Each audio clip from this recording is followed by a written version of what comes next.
राधे राधे। जय श्री कृष्ण। कार्तिक मास की जय। विष्णु भगवान की जय। कार्तिक मास महात्म्य कथा अध्याय 9 में आप सभी का स्वागत है। आप सभी का हार्दिक अभिनंदन है। राजा पृथु ने कहा, हे मुनि श्रेष्ठ नारद जी, आपने कार्तिक माह के व्रत में जो तुलसी की जड़ में भगवान विष्णु का निवास बताकर उस स्थान की मिट्टी की पूजा करना बतलाया है, अतः मैं श्री तुलसी जी के महात्म्य को सुनना चाहता हूँ। तुलसी जी कहाँ और किस प्रकार उत्पन्न हुई, यह बताने की कृपा करें। नारद जी बोले, राजन, अब आप तुलसी जी की महत्ता तथा उनके जन्म का प्राचीन इतिहास ध्यान पूर्वक सुनिए। एक बार देवगुरु बृहस्पति और देवराज इंद्र भगवान शंकर का दर्शन करने कैलाश पर्वत की ओर चले। तब भगवान शंकर ने अपने सब भक्तों को की परीक्षा लेने के लिए जटाधारी दिगंबर का रूप धारण कर उन दोनों के मार्ग में अवरोध उत्पन्न किया। यद्यपि वह तेजस्वी, शांत, लंबी भुजा और चौड़ी छाती वाले गौरवर्ण, अपने विशाल नेत्रों से युक्त तथा सिर पर जटा धारण किए वैसे ही बैठे थे, तथापि उन भगवान शंकर को ना पहचान कर इंद्र ने उनसे उनका नाम और धाम आदि पूछते हुए कहा कि क्या भगवान शंकर अपने स्थान पर हैं या कहीं गए हुए हैं। इस पर तपस्वी रूप भगवान शिव कुछ नहीं बोले। इंद्र को अपने त्रिलोकीनाथ होने का गर्व था। उसी अहंकार के प्रभाव से वह चुप किस प्रकार रह सकता था। उसने क्रोधित होते हुए उस तपस्वी को धुड़क कर कहा, अरे, मैंने तुझसे कुछ पूछा है और तू उसका उत्तर भी नहीं देता।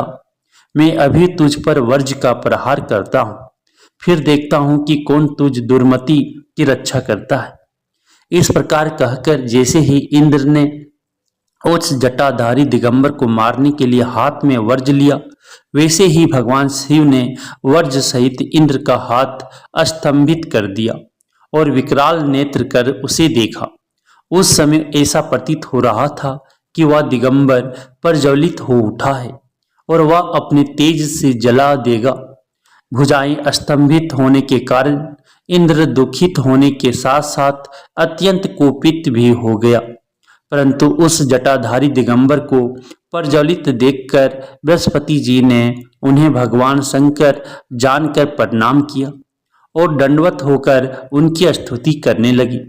बृहस्पति भगवान शंकर से कहने लगे, हे दीनानाथ, हे महादेव, आप अपने क्रोध को शांत कर लीजिए और इंद्र के इस अपराध को क्षमा कीजिए। बृहस्पति के यह वचन सुनकर भगवान शंकर ने गंभीर वाणी में कहा, मैं अपने नेत्रों से निकाले हुए क्रोध को किस प्रकार रोकूं। तब बृहस्पति ने कहा, भगवान, आप अपना भक्त वत्सल नाम सार्थक करते हुए अपने भक्तों पर दया कीजिए। आप अपने इस तेज को अन्यत्र स्थापित कीजिए और इंद्र का उद्धार कीजिए। तब भगवान शंकर गुरु बृहस्पति से बोले, मैं तुम्हारी स्तुति से अत्यंत खुश हूँ। तुमने इंद्र को जीवन दान दिलवाया है। मुझे विश्वास है कि मेरे नेत्रों की अग्नि अब इंद्र को पीड़ित नहीं करेगी। बृहस्पति से इस प्रकार कहकर भगवान शिव ने अपने मस्तक से निकाले हुए अग्निमय तेज को अपने हाथों में ले लिया और फिर उसे क्षीर सागर में डाल दिया।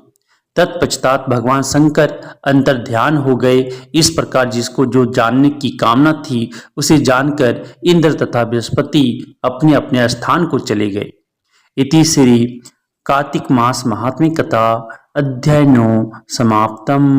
राधे राधे। जय श्री कृष्णा। प्रेम से बोलिए शंकर भगवान की जय, कार्तिक मास की जय, विष्णु भगवान की जय, तुलसी माता की जय।